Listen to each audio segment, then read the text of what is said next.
नमस्कार मित्रांनो, आजचा विषय थोडा थिओरिटिकल वाटेल, पण एकदा नीट समजला तर तुम्हाला ट्रान्सफॉर्मर असू द्यात, मोटर असू द्यात, इंडक्टर असू द्यात, रिले असू द्यात, हे सगळे टॉपिक्स जे आहेत ते तुम्हाला सोपे वाटायला लागतील. आज मी तुम्हाला magnetic field strength denoted by H याच्या विषयीची आज थोडी माहिती देणार आहे. थोडी कन्सेप्ट समजावून सांगणार आहे. एक लक्षात ठेवा की मॅग्नेटिक फील्ड स्ट्रेंथ हे काय तर एक कारण आहे. कशाचं? तर मॅग्नेटिक फ्लक्स डेन्सिटीच्या इफेक्टचं. हा फक्त पॉइंट लक्षात ठेवा. मग आपण पूर्ण चॅप्टर किंवा हा जो पूर्ण टॉपिक आहे हा पूर्णपणे क्लिअर करूया. आता मॅग्नेटिक फील्ड तयार कसा होतो किंवा तो कुठून येतो? तर मॅग्नेटिक फील्ड हा मॅग्नेटमुळे येतो आणि दुसरी गोष्ट आहे तो current flowing through the conductor याच्यामुळे तो येतो. काय होतं की जेव्हा वायरमधून आपण करंट प्रवाहित करतो तेव्हा काय होतं, वायरच्या आजूबाजूला काय होतं, एक मॅग्नेटिक फील्ड तयार होतं. जसं एखाद्या मॅग्नेटच्या भोवती जर आपण लोखंडाचा चुरा टाकला तर त्याच्या भोवती कसं ते मॅग्नेटिक फील्ड तयार होतं, त्याचप्रमाणे हे वायरमध्ये आपण पाहायला मिळतं. आता हे फील्ड आपोआप येत नाही, त्यासाठी काय केलेलं असतं आपण, तर करंट त्याला अप्लाय केलेला असतो वायरला, त्याच्यामुळे हे फील्ड तयार होतं. हीच फोर्स म्हणजेच काय तर मॅग्नेटिक फील्ड स्ट्रेंथ आहे.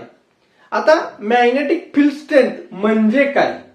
आता पुस्तकांमध्ये डेफिनेशन दिलेली असते की मॅग्नेटिक फील्ड स्ट्रेंथ म्हणजे काय, मॅग्नेटिक फील्ड निर्माण करण्यासाठी लागणारी मॅग्नेटायझिंग फोर्स आहे. पण याचा अर्थ काय होतो की आपण जर एक कंडक्टर घेतलाय आणि त्यामध्ये काय केलंय, करंट अप्लाय केलेला आहे, तर त्यावेळी काय होणार आहे, मॅग्नेटिक फील्ड तयार होणार आहे. पण ती जोरात किंवा हळू तयार होऊ शकते का? तर ती काय आहे, तर ती किती जोरात फील्ड तयार करतो ते मोजण्यासाठी आपल्याला काय आहे, तर मॅग्नेटिक फील्ड स्ट्रेंथची गरज असते. म्हणून मॅग्नेटिक फील्ड स्ट्रेंथलाच आपण मॅग्नेटायझिंग फोर्स सुद्धा म्हणतात. आता एक आपण उदाहरण घेऊयात. मॅग्नेटिक फील्ड स्ट्रेंथ ही वेगळी कशी आहे हे पाहण्यासाठी आता एक उदाहरण किंवा एक प्रॅक्टिकल आपण समजून घ्या की आपण एक काय केलेलं आहे, वायर घेतलेली आहे, एक वायर घेतलेली आहे आणि या वायरला काय केलेलं आहे, ही वायर ए आहे आणि ही वायर काय आहे, बी आहे. आता ए वायरला काय केलंय आपण, 10 टन्स दिलेत. किती? 10 टन्स. आणि बी वायरला किती दिलेत आपण, 100 टन्स दिलेले आहेत. किती? 100 टन्स दिलेत. आणि याच्यामधून काय केलंय, समप्रमाणात करंट अप्लाय केलेलं आहे. तर काय होणार आहे इथं, तर कोणत्या कॉइलमध्ये सर्वात जास्त मॅग्नेटिक इफेक्ट येणार आहे, या कॉइलमध्ये 100 टन्स वाल्या कॉइलमध्ये, बी कॉइलमध्ये येणार आहे. म्हणजे काय, टर्न्स वाढले, मॅग्नेटायझिंग फोर्स वाढला, तर काय होणार आहे, मॅग्नेटिक फील्ड आपली ऑटोमॅटिकली वाढणार आहे. म्हणून मॅग्नेटिक फील्ड स्ट्रेंथ ही कशावरती डिपेंड असणार आहे, आपल्या करंट आणि टर्न्स वरती, करंट आणि टर्न्स वरती असणार आहे. याच्यावरून आपण मॅग्नेटिक फील्ड स्ट्रेंथचा फॉर्म्युला शोधूयात. आता फॉर्म्युला, याचा फॉर्म्युला काय आहे, तर H is equals to N into I upon L येणार आहे. मॅग्नेटिक फील्डचा हा फॉर्म्युला काय आहे, तर N इंटू I काय आहे, तर मॅग्नेटायझिंग एफर्ट्स आहेत आणि L काय आहे, तर मॅग्नेटिक पाथ आहे, तो किती लांबीचा आहे याच्यावर आहे. म्हणजे जितका जास्त लांबीचा पाथ तितकी काय होणार, फोर्स आपली स्प्रेड होणार आहे आणि मॅग्नेटिक फील्ड स्ट्रेंथ आहे ही काय होणार आहे, आपली कमी होऊन जाणार आहे. म्हणून लेंथ ही काय आपल्या इथं डिनॉमिनेटरला आपण ठेवलेली, डिनॉमिनेटरला आहे. आता कन्सेप्ट काय होती की सेम करंट असला तरी लॉंग मॅग्नेटिक पाथ काय होणार आहे, आपला वीक होणार आहे किंवा मॅग्नेटिक फील्ड स्ट्रेंथ आपली काय होणार आहे, वीक होऊन जाणार आहे. म्हणजे काय की समजा आपण एक लेंथ घेतलेली आहे, एक 10 फूट वायर आहे आणि एक 5 फूट वायर, तर 10 फूट वायर मध्ये काय होणार, आपली स्ट्रेंथ कमी होऊन जाणार आहे आणि 5 फूट वायर मध्ये आपली स्ट्रेंथ वाढणार आहे. मॅग्नेटिक फील्ड स्ट्रेंथचं आपण युनिट समजून घेऊयात. युनिट, आता याचं युनिट काय आहे, एन पर एम. म्हणजेच काय, तर मॅग्नेटिक फील्ड स्ट्रेंथचे युनिट जे आहे ते काय, एम्पियर पर मीटर आहे. याचा अर्थ काय, 1 मीटर मॅग्नेटिक पाथ मध्ये किती एम्पियरची मॅग्नेटायझिंग फोर्स आहे, युनिट वरून समजून येते. आता हे युनिट मॅग्नेटिक फ्लक्स डेन्सिटी सारखं नाहीये. हे मॅग्नेटिक फील्ड स्ट्रेंथ हा फील्ड किती अप्लाय करतो ते आपल्याला इथं सांगितलं जातं किंवा ते आपल्याला हा युनिट सांगत आहे. मॅग्नेटिक फील्ड स्ट्रेंथ आणि मॅग्नेटिक फ्लक्स डेन्सिटी यांच्यामधील आपल्याला काही फरक जाणून घ्या. मॅग्नेटिक फ्लक्स डेन्सिटी आपल्याला बी ने डिनोट करतो आणि मॅग्नेटिक फील्ड स्ट्रेंथ हे एच ने डिनोट होते. आता मॅग्नेटिक फील्ड स्ट्रेंथ ही कशावर डिपेंडेंट आहे तर करंट वरती डिपेंडेंट आहे. करंट वरती डिपेंडेंट आहे. तसेच मगाशी सांगितल्याप्रमाणे टर्न्स वरती डिपेंडेंट आहे. टर्न्स वरती डिपेंडेंट आहे. तसेच मटेरियल वरती डिपेंडेंट आहे का नाही, मटेरियल वरती डिपेंडेंट नाहीये. Material not dependent, not dependent. आणि त्याच्यानंतर चौथी गोष्ट काय आहे तर ह्युमन अप्लाय फोर्स.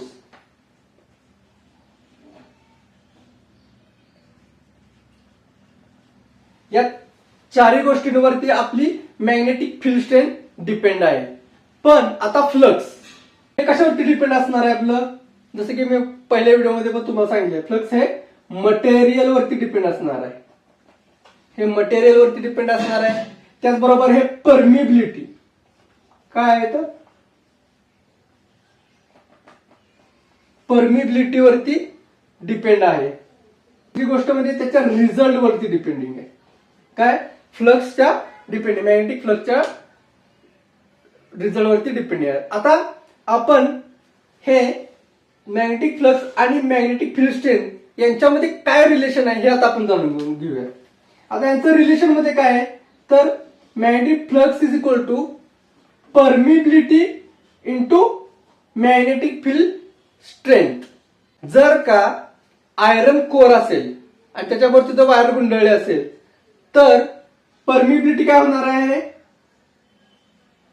परमिबिलिटी तर आपली जास्त होणार आहे. आणि जर परमिबिलिटी जास्त आली तर आपली मॅग्नेटिक फ्लक्स काय होतो, जास्त होऊन जातो. काय होऊन जातो, जास्त होऊन जातो.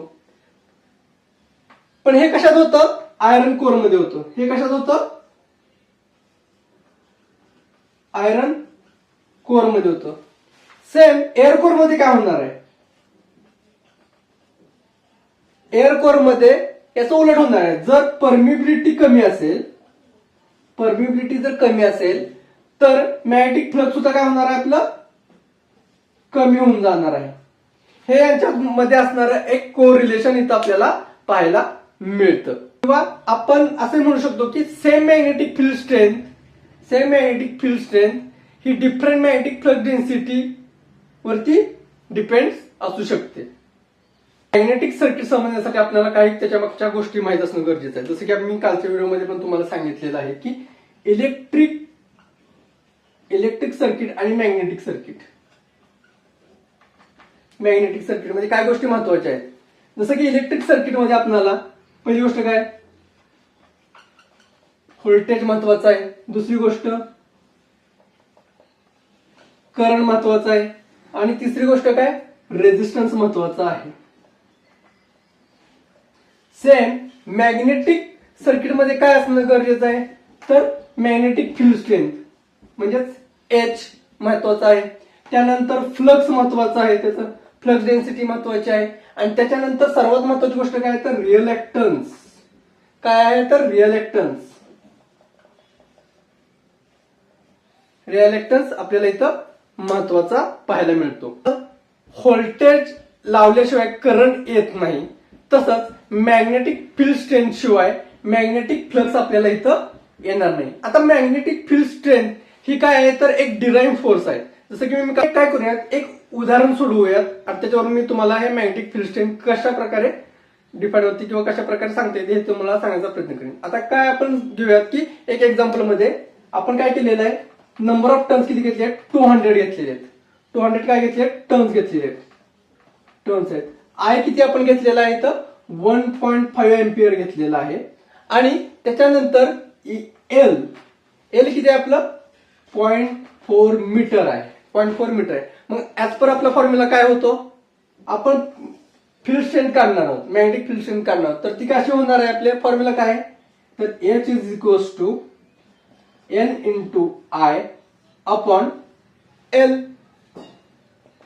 एन आहे 200 टन्स, करंट आहे 1.5 एम्पियर अपॉन एल किती आहे 0.4 मीटर. मग फायनल आन्सर आपलं काय येणार आहे 750 AM. H is equal to, म्हणजेच आपल्याला इथे समजून जाते की मॅग्नेटिक फील्ड स्ट्रेंथ ही टर्न्स, करंट आणि त्याच्या लेंथ वरती डिपेंडिंग आहे. इथं आपल्याला किती मिळाले 750 एम्पियर पर मीटर हे आपल्याला मिळाले आहे मॅग्नेटिक फील्ड स्ट्रेंथ. तुम्ही हे न्यूमरिकल अशा पद्धतीने जरी पेपरमध्ये सोडवलं तरी तुम्हाला मार्क्स इथं मिळून जाणार आहेत. मॅग्नेटिक फील्ड स्ट्रेंथचे काय ऍप्लिकेशन्स आहेत तुम्ही पटपट सांगू शकता. पहिली गोष्ट काय, ट्रान्सफॉर्मर कोर डिझाईनसाठी याची खूप गरज असते. त्यानंतर इंडक्टर कॅल्क्युलेशनसाठी सुद्धा याची गरज असते. इलेक्ट्रोमॅग्नेटिक स्ट्रेंथसाठी सुद्धा गरज असते. मोटर मधील एअर गॅप अनालिसिससाठी सुद्धा याची खूप गरज असते. किंवा रिले सेन्सिटिव्हिटीसाठी सुद्धा याची खूप गरज असते. म्हणजे ओव्हरऑल काय डिझाईन इंजिनिअरसाठी हे खूप खूप महत्वाचा पॉइंट आहे की मॅग्नेटिक फील्ड स्ट्रेंथ. आता किती मॅग्नेटिक फील्ड स्ट्रेंथ लागेल हे डिझाईन मध्ये आपण कॅल्क्युलेशन करून काढू शकतो, जसं की आपण आता कॅल्क्युलेट केलेलं आहे. एक्झाम मध्ये किंवा कधी कधी तुम्हाला क्वेश्चन जरी विचारला तर कधी कधी कन्फ्युजन होऊन जातं की मॅग्नेटिक फील्ड स्ट्रेंथ आणि मॅग्नेटिक फ्लक्स डेन्सिटी मध्ये. तर मॅग्नेटिक फील्ड स्ट्रेंथ आणि मॅग्नेटिक फ्लक्स डेन्सिटी हे सेम आहेत का, तर याचं उत्तर काय आहे नाही. आणि मॅग्नेटिक फील्ड स्ट्रेंथ मधील मटेरियल व कशावरती डिपेंड करतं, फ्लक्सवरती डिपेंड करतं का, नाही. त्याचबरोबर आयर्न कोर टाकल्यावरच मॅग्नेटिक फ्लक्स बदलतो का, तिथे उत्तर नाहीच आहे. तर आयर्न कोर टाकल्यानंतरच मॅग्नेटिक फ्लक्स हा बदलत असतो. ह्या गोष्टी सुद्धा तुम्ही नक्की लक्षात ठेवा. तर मॅग्नेटिक फील्ड स्ट्रेंथ ही स्ट्रॉंग आणि मटेरियल गुड असेल तर मॅग्नेटिक फ्लक्स डेन्सिटी ही काय होणार आहे जास्त असणार आहे, मॅक्झिमम असणार आहे. व्हिडिओ तुम्हाला कसा वाटला, आजचा व्हिडिओ जर तुम्हाला आवडला असेल तर माझ्या चॅनलला लाईक करा, शेअर करा आणि सबस्क्राईब करायला विसरू नका, जेणेकरून मी तुम्हाला असेच नवीन व्हिडिओ तुमच्यापर्यंत घेऊन येत जाईल. जर तुम्हाला काही शंका असेल, डाऊट असेल तर मला नक्कीच कमेंट करा मित्रांनो.